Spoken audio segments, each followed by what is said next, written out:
Alright, welcome back to another video. Back in Benny's shed. Can't really do too much on the GMC. So I'm going to put my ATP back together. Yeah, we'll catch you after the intro. Well, that sounds good.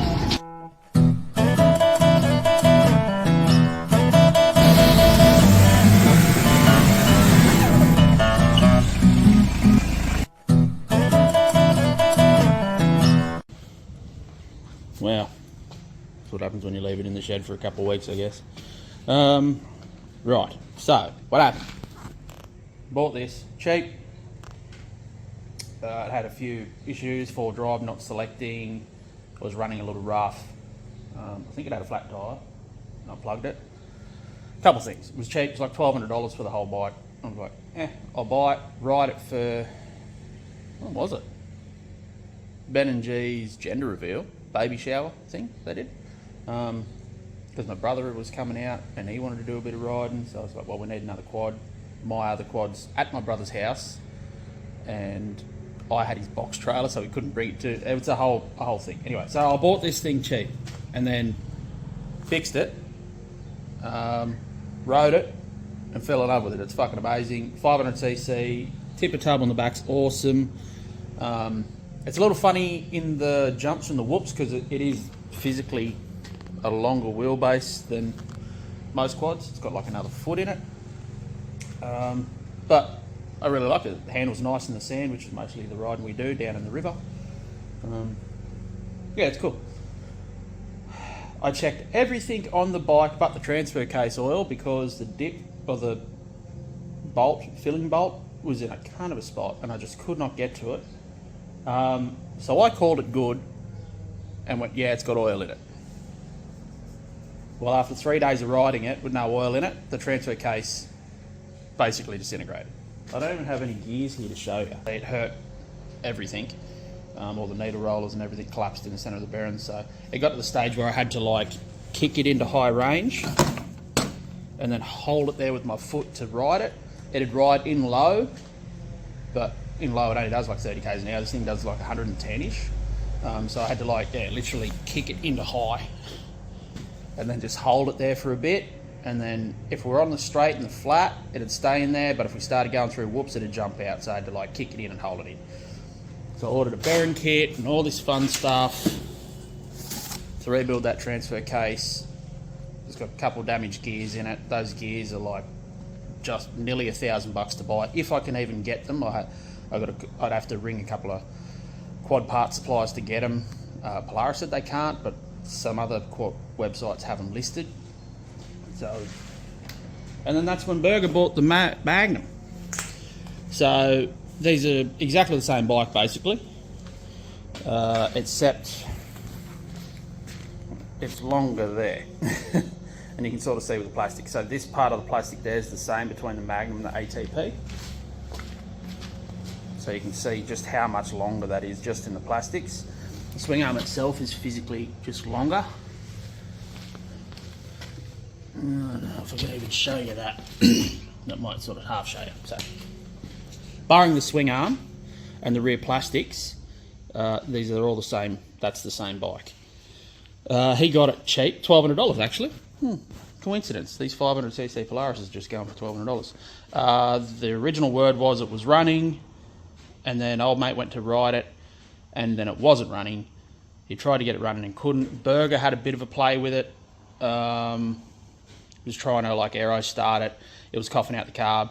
This generation of Polarises, especially the 500s, have a really good habit of flattening the cam. So he said he got it to fire, sort of fire. Every time he was basically trying to start it with fuel, it was backfiring fire out the carb. So I'm going to say it's a flat cam because it's pretty common.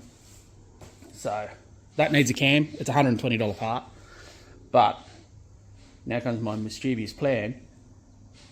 So that's $1,200 for that whole bike, and I get my $1,000 worth of gears / transfer case out of that for this. And then Stewie, he's got these are 04s, I think he's got a 2010, so it was a fuel injected Sportsman that the ECU died on. he used it as a parts bike because he needed the front end stuff for he's got this generation Sportsman. So he needed the front end gear, the struts and everything out of it. It's got a dead ECU. Oh, I only needed the cam because he's got flat in the cam.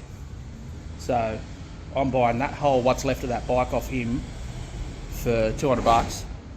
Now the Sportsman doesn't have this swing arm, the rear end in it at all. It is independent rear, and the independent rear bolts into the frame. The whole cradle bolts into the frame. It does away with the transfer case and that belt guard. The rear diff center is the gearbox, so you don't have low range. You just got high and reverse, and park. So yeah, the rear diff is the gearbox incorporated into the belt guard. That bolts in. That's the same wheelbase as a Sportsman. So the Sportsman arse end bolts into that. I put a cam in that, and I then have my ATP for hauling shit, hauling ass, and then my Go Fast Sportsman for hauling more ass. But they should be, you know, pretty well matched in the speed range. Other than this is probably a little heavier. I don't know. Anyway, so that's my grand plan. I got to pick the bike up still off of Stewie. It's Wednesday. It's my first day off. This might actually be the only break I get 7 days off. And I've still got to go to Sydney and help Adam put a gearbox in his drift car on the weekend, so that's fine. That's Wednesday today. I want to try and get this knocked out today, so it's not everywhere in the shed. Benny, I fixed the F100. I got home from Cobar. Well, back, it's not home, to Benny's house from Cobar like 9:30 last night. His F250 developed an injector pump leak because it had a lift pump on it, and it's a diesel, and you put a lift pump on a diesel and it pushes the injector pump seals out. It's a fairly noted thing and people still fucking do it. So he bought a $70 seal kit, and then last night we hurriedly wired up a set of spotties off the Ranger because that's getting sold. And then I pulled the lid off the injector pump and replaced the seals and everything there. Throttle shaft seal, lid seal. There's a governor retaining cap seal you replace as well. So I replaced like 3 or 4 seals. This is $70 for the whole kit, but that's to like rebuild an entire injector pump. You don't use them all because we didn't pull the pump off the car. We just had to reseal it so it stopped leaking diesel. Good reports, because he couldn't make it down the road without it sucking air and stalling, so he drove it all the way to Cobar. No issues. So that's fixed, and he had spotlights on it, and the alternator's in with the correct plug, and it charges. The one thing that did happen, the air conditioner pump decided to lose a bearing, fail, smoke the belt, so he's made a temporary bracket with another tensioner on it until he gets another aircon pump. Anyway, that's a whole other story. So today, that's obviously already pulled apart, so it's ready to go. I started pulling this apart. I've got to get the rear tub off it because I'll have to have that off to do the Sportsman swap. I don't think I'm going to do the Sportsman swap today. I just want to get the ATP done, and then I'll just sling the swing arm back in this, because to get the transfer case out, you actually got to make the swing arm loose.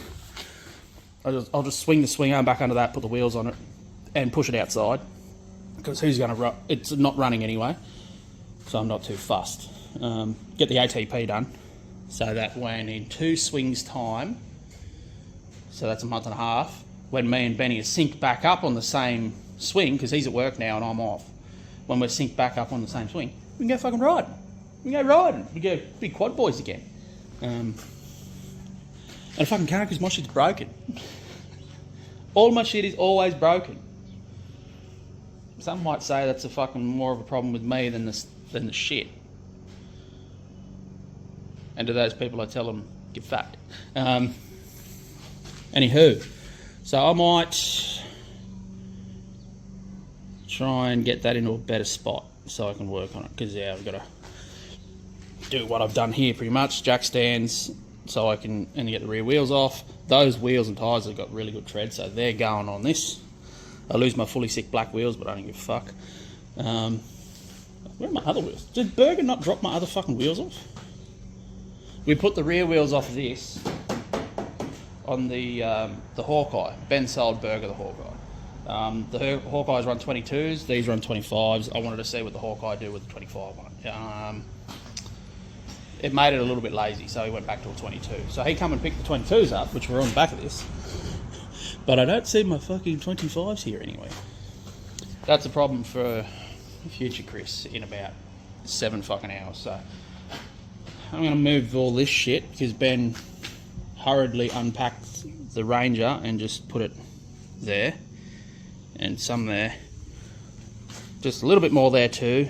And some all on that. Yeah, so that's going to be fun. Alright, I've been cracking on. I've got the rear plastics off, which took a whole, ordeal to get off. The hidden bolts everywhere. Got the dust guard off and the clutch and the belt. So now the big hold up is I got to get that pin out down there.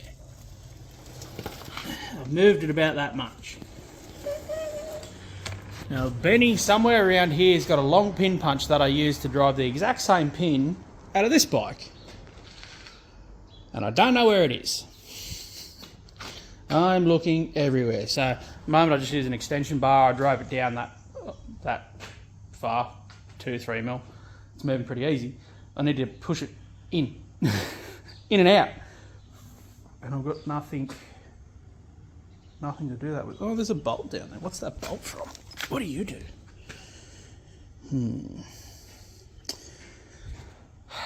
That looks like a pin punch to me, brother. I'll keep looking around. That's the backup. Because I can just feel me deleting my fingers hanging onto that with how short it is. Well, run into another snag. You get the swing arm out, you got to undo the pivot bush, or pivot pin. 1/2 inch drive in there. They are fucking tight. Here's what we did to Ben's Chinesium breaker bar last time. Put a bit of pipe on it, broke the end of it off. So I got that side cracked, went to this side, put the pipe on it, and I sheared the whole head of the breaker bar off. So that's great. So now I need the diff to go back. So I've got to undo it from here and over there. And then hopefully I've got enough movement in the diff center and axle set to slide that back enough to get that off. You can see the end of the spline there, how far it's got to slide. It's like 70 mil. Hopefully I've got enough to slide that back. And then leave it on a jack stand and pull the transfer case out. I've still got to undo all the bolts and everything on it yet. But the only thing I've unbolted off the transfer case is that, the belt guard, because that changes with the sports on the rear end. What a pain in the ass. That one was just as tight. And then we put it together because this had a tail shaft issue, so I had to build a tail shaft, put another end on it and whatnot. So I've already had to do this once to this, and then I had to do it again to get the transfer case out. And it was tight getting it out the first time, and I put it together, and when the transfer case failed, it was fucking tight getting it back out, I tell you. So I think these are just tight setup. But no, whatever. We'll go on with plan B. I've got this side cracked. I'll crack the other side, pinch the floor jack out from under that, and then set. Alright, I'm not having much luck here. There's not a great deal of room. I can't get the yoke to slide through through the swing arm. I can't get the diff center to slide back. It's wiggling. So, seeing as that swing arm's not going on anything anyway, I'm going to grab a sawzall and cut through that and then just pull the whole swing arm back. Yep. Yeah. Should have been apart like an hour ago, but I've been just struggling with this fucking thing. But I'll figure out and get this cut apart.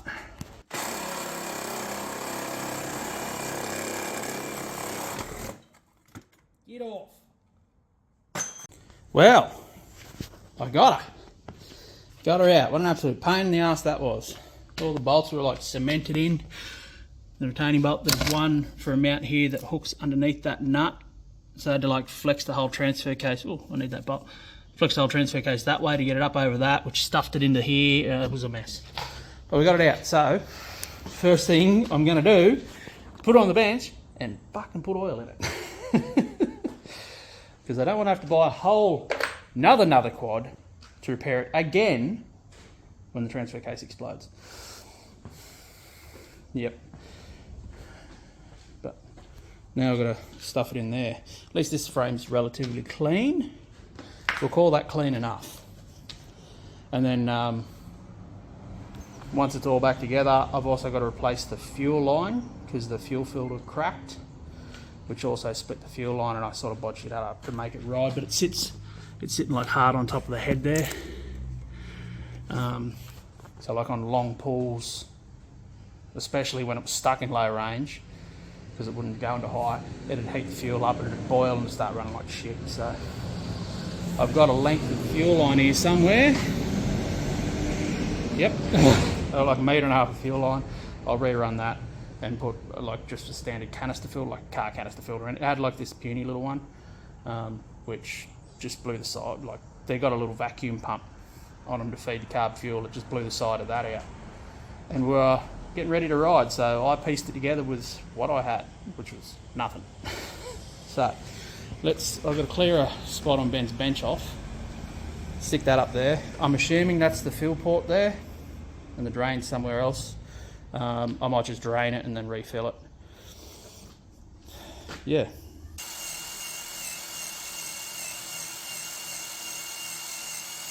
Well, the shaft's cleaned up now. Give it a well grease. I'm sure he's got some grease around here somewhere. Before I put all the shafts and everything on, and we should be right. And also, this little pin here, you had to put it in high range, you had to depress the brake, and it's a pain in the ass. So I deleted that. So now it'll just go, that's high there, that's low. Low, high. No more depressing the brake. Get out of it, don't need that shit. So we'll go into neutral, just to make it easier for the shafts to go on. Try and sling this into the quad. I've got to remember how I got it out.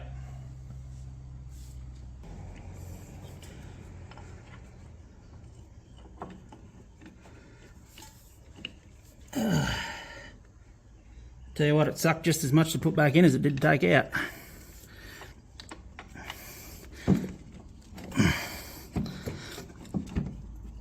Come on. Oh God, it's so heavy. Just gotta like get it up.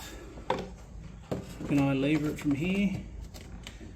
It's probably moving it over too far sideways, isn't it? So I've got to like jiggle it and slide it, and then I've got to try and get a rattle gun in there to do it up. So that's just lovely. Oh, well that slipped in super easy. It didn't come out that way, I can tell you.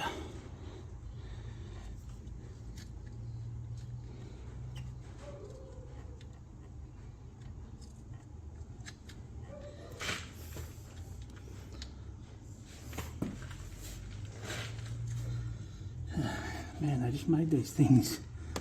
I'm sure if you took all the plastics off it, they'd be super easy to work on. But I don't want to. And I just dropped that nut, so that's fine. Okay, my phone went flat while I was filming some stuff, so that's the way it goes. And then it took a bit for it to charge to actually turn it back on, but we're getting there. So side plastic's back on that side. Battery's in and powered, she cranks. I'm just doing the exhaust springs now. I've got the front half on, that was a pain, and now I've got to get the back half on. But look at the size of the spring, and look at the gap it's got to span. Holy! That's going to suck, but swing arms back in and everything. So I guess I'll put these two springs on, seat or side cover on, seat, and then put the back wheels on. One of them's a bit doughy. I think this one. I might have put a bit of goop in that. I think it's a bit soft. Do a tyre swap. That's the ATP done. I'll box that up and stick it outside for now. I'll put a new belt on this too because it blew the belt off it when I first got it. So Stewie, the guy I'm buying the parts sportsman off, I grabbed the belt off of it for $50. He pulled it off and raced it down to me after we towed it out of the river, and I quickly threw it on. But she's starting to come apart, so I ordered a new belt for that. That'll just be a spare. And then this is the belt out of the Magnum. The Magnum Sportsman and ATP belts are all the same, so that one will stay with this bike. That'll just go on the shelf as a spare because, I mean, it's got a big storage tub on the front of this thing. So a 10 mil ratchet with a socket, and then that belt would get me out of the river because this thing is heavy as fuck to tow, as we found out, which Benny's Kodiak, the blue one that we just, like we done the frame repairs on, we blew the drive belt off of it, towing this thing back when it failed the drive belt. So she's a big heavy girl, so I might just leave a spare belt and just a shitty little ratchet handle socket set in there because it's only like 6 bolts to pull that side cover off, and you can just wind another belt on it, and that'll get me up and out of the river or off the tracks or wherever the fuck it decides to die. This is a brand new belt though, and I've got a heavy duty one, so it should, or an armour belt I think they call it, it should be good forever. It's also out of fuel. Left my shitty fuel repair, leaked the fuel out. So now I've put there's my new fuel line. Fuel filter's up around the front, so I can just reach under the wheel well and get to it. So I'm going to put this exhaust on, then the side cover on, and that's the ATP done. I did put a new speedo in it, and it's not lighting up, which is a little weird, so I've got to look into that. This is a speedo cluster that was in it. Fucked. And the thing with these Polarises is you can't engage four-wheel drive without a speedo signal. So there's a wire in the headset here that you basically send ground or give it ground because the speedo cluster breaks the ground. So I gave that ground to get four-wheel drive back, and then the speedo was like $40 or something. So I bought another speedo and put it in it, but it's not lighting up. Now high beam don't work either. High beam's just up here. I got low beam, but no high beam. And the tail lights, I don't think they ever worked, but I can fix them. We got new tailgate string things because they broke, and these slam latch things are rooted. I ordered them, but they're on back order, so we'll see when they decide to turn up. Benny, when he first got this, thought he was a sick cunt, dropped the tailgate and jumped in it, and the original strings were all rusted out, and he ripped the tailgate off it and fell out of it, which is pretty funny. So yeah. Oh, and just to show you the tipping function.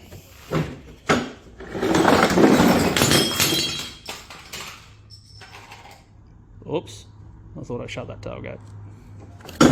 Anyway, that's how it tips. Fuck me. Okay, mostly put back together. I had all the side plasters and everything on, but sitting here for 2 months.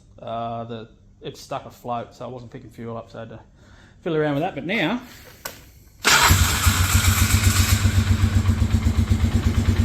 she's all good.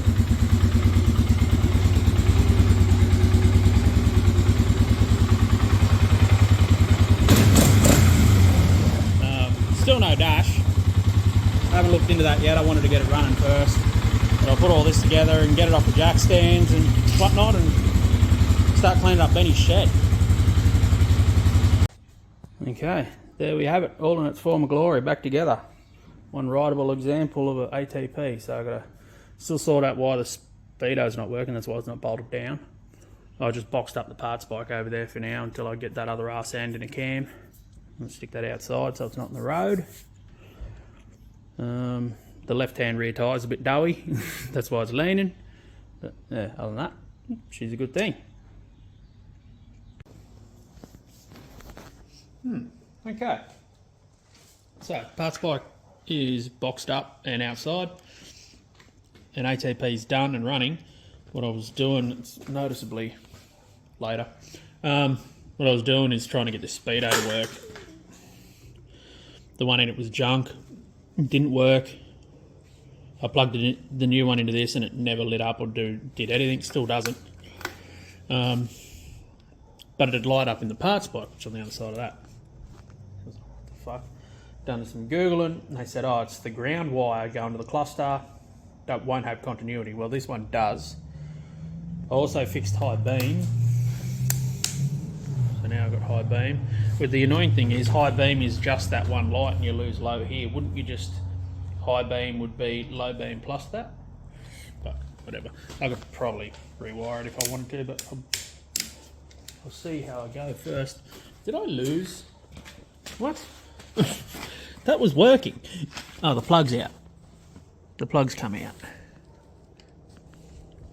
There it is. Bloody hell. There we go. I just had the whole front end of this bike off, so you can get, you got to take the box off to get that off to get to the wiring. So, yep, speedo doesn't work, but whatever.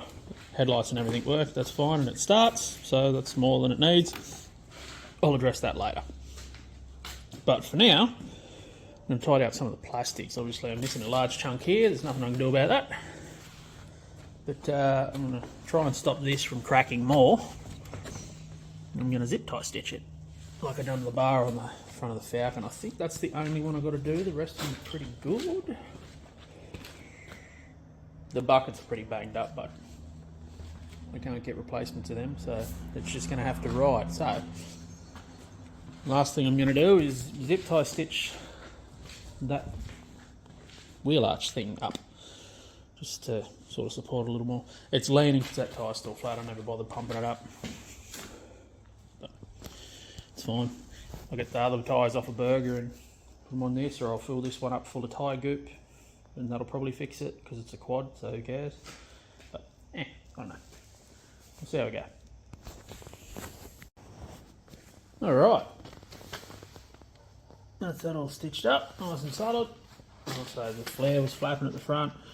Zip tied that in, both sides. That's nice and tight. And then this side was busted through here, so just put a couple through there to hold it.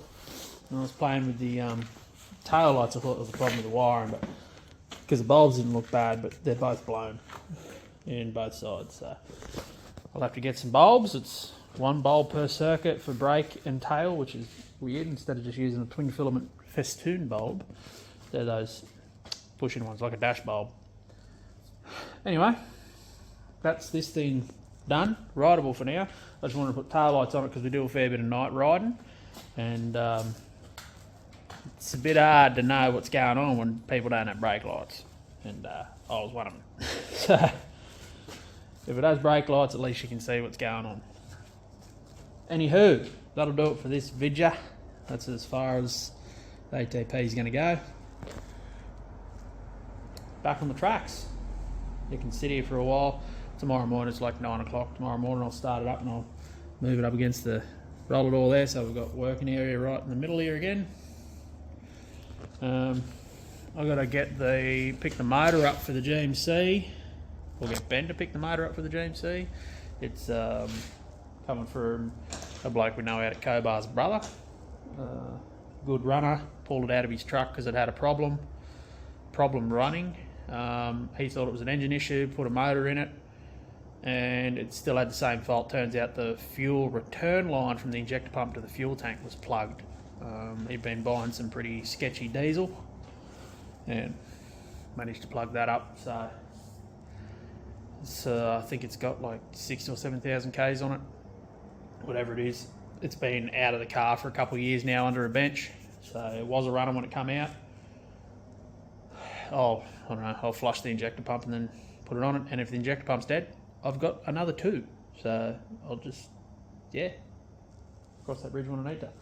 But the fucking interior still looks pretty tidy. Oh, look at that seat. Luxurious.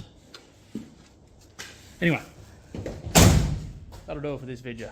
We'll catch you on the next round when we're working on another bit of my junk.